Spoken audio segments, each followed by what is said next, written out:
जो most welcome students, जैसा कि मैंने कहा था मैं आपको अगला जो मेरा वीडियो होगा वो रहा होगा फ्यूचर कंटिन्यूअस पर होगा, वो मैं लेकर आया हूँ। रहा होगा का मतलब होता है फ्यूचर कंटिन्यूअस, अर्थात हम भविष्य काल में वर्क कर रहे होते हैं। रहा होगा, रही होगी, रहे होंगे, लगा हो तो वहाँ पर हम फ्यूचर कंटिन्यूअस मानते हैं। और इसको कैसे बनाते हैं इसका मैंने फार्मूला लिख रखा है।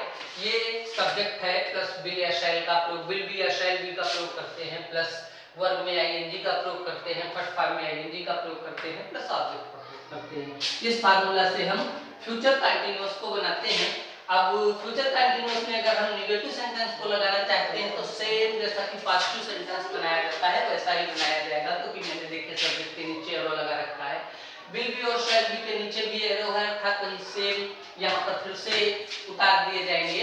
लेकिन विल बी और शैल बी के बाद अगर हम नेगेटिव बना रहे हैं तो हम नॉट का प्रयोग करेंगे और सेम जैसा कि हम पॉजिटिव सेंटेंस बनाते हैं वैसा ही बनाएंगे। वर्ब में आईएनजी का भी प्रयोग करेंगे और ऑब्जेक्ट का भी प्रयोग कर लेंगे। फिर तीसरी चीज आती है इंट्रोगेटिव सेंटेंस। जब हम इंट्रोगेटिव सेंटेंस बनाते हैं फ्यूचर कंटीन्यूअस का, तब भी केवल एक ही अंतर आता है कि विल या शैल को हम सबसे पहले यूज करते हैं, जैसे कि हमने आपको प्रेजेंट कंटीन्यूअस में पढ़ाया था। इज ए मार्क को हम इंट्रोगेटिव बनाने के लिए पहले प्रयोग करते हैं, पास्ट कंटीन्यूअस में हम वाइवर को पहले बनाने के लिए प्रयोग करते हैं। सेम उसी तरह से हम इंट्रोगेटिव में विल और शैल को बाहर ले आएंगे, देन सब्जेक्ट का प्रयोग करेंगे, बी का प्रयोग करेंगे, वर्ब में आईएनजी का प्रयोग करेंगे और ऑब्जेक्ट का प्रयोग करेंगे और हमारा इंट्रोगेटिव सेंटेंस बन जाएगा। और फिर हम डबल इंट्रोगेटिव को भी सेम उसी तरह से बना लेते हैं, केवल क्वेश्चन वर्ड अर्थात कब, कौन, कहां, कैसे, किधर, कितने आदि जो है वो सबसे पहले बनाते हैं, प्लस विल या शैल का उसी तरह प्रयोग करते हैं। ध्यान देने योग्य बात है कि जो हम इंट्रोगेटिव बनाते हैं उसी में जब हम क्वेश्चन वर्ड को सबसे पहले यूज कर देते हैं तो वो हमारा इंट्रोगेटिव ही डबल इंट्रोगेटिव हो जाता है। केवल हमको केवल ये पॉइंट ये ध्यान देना है। अब मैंने ये एग्जांपल्स लिख रखे हैं, जैसे कि माला पौधों में पानी दे रही होगी। मैंने एक एग्जांपल लिखा है, माला पौधों में पानी दे रही होगी। तो सब्जेक्ट पहले रखते हैं, यहाँ पर सब्जेक्ट माला हो गया है इसलिए हमने लिखा है माला। फिर विल या शैल में से प्रयोग करते हैं। मैं आपको बताना चाहूंगा कि आई और बी के साथ, बहुत अच्छे से ध्यान दीजिएगा हमारी बात को, आई और बी के साथ केवल हम शैल का प्रयोग करते हैं, बाकी कोई भी सब्जेक्ट आएगा हम उसके साथ विल का प्रयोग करेंगे। इसलिए मैंने लिख रखा है Mala will be watering the plants, अर्थात माला पौधों को पानी दे रही होगी। माला विल बी वाटरिंग माने पानी दे रही होगी, द प्लांट्स माने पौधों को।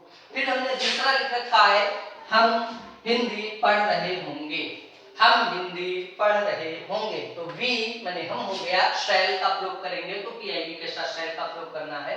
We shall be reading Hindi, अर्थात हम हिंदी पढ़ रहे होंगे। अब मैं इन्हीं एग्जांपल्स के थ्रू आपको नेगेटिव कैसे बनेगा, इंट्रोगेटिव कैसे बनेगा बताऊंगा।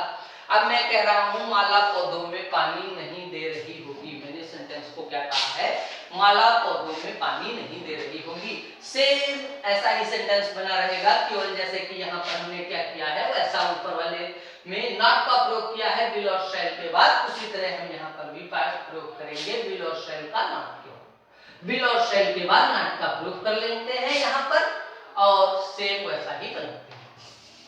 अब मैं आपको बता रहा हूँ Mala will not be watering the plants, अर्थात क्या अर्थ आ गया कि माला पौधों को पानी नहीं दे रही होगी। केवल हमने नॉट को आगे बनाया है, विल के बाद प्रयोग किया है, सेम वैसा ही बन गया है।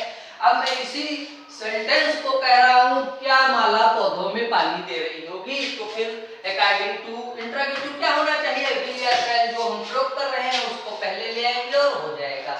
अब ये हम ये जो विल है, विल को हम सबसे पहले ये जो विल है इसको हम यहाँ पर प्रयोग करते हैं, will Mala be watering the plants. अर्थ क्या आ गया, क्या माला पौधों को पानी दे रही होगी।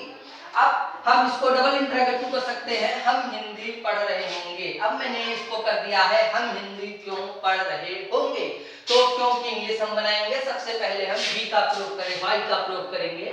व्हाई माने क्यों होता है, यहाँ पर हम व्हाई का प्रयोग कर लिए हैं, व्हाई। और फिर क्या करेंगे, व्हाई ये क्वेश्चन वर्ड हो गया है, व्हाई। फिर विल या शैल में से लगाएंगे तो शैल लगा देंगे, why shall be be reading Hindi, क्या आ जाएगा, हम हिंदी क्यों पढ़ रहे होंगे। इन दो सेंटेंसों को देखकर मैंने आपको फ्यूचर कंटीन्यूअस कैसे बनता है ये बताने का प्रयास किया है। आप अदर सेंटेंस को लेकर बनाइए, ट्रांसलेशन बनाइए, हमें लाइक और कमेंट करके बताइए कि हमारे वीडियोज आपको कैसे लग रहे हैं। हमारे चैनल को सब्सक्राइब कर लीजिए, जिससे कि time to time you can get my grammar और free of cost for boosting your language. And now I will see you in my next video that will be based on the translation of all three continuous: present continuous, past continuous and future continuous. Now thank you.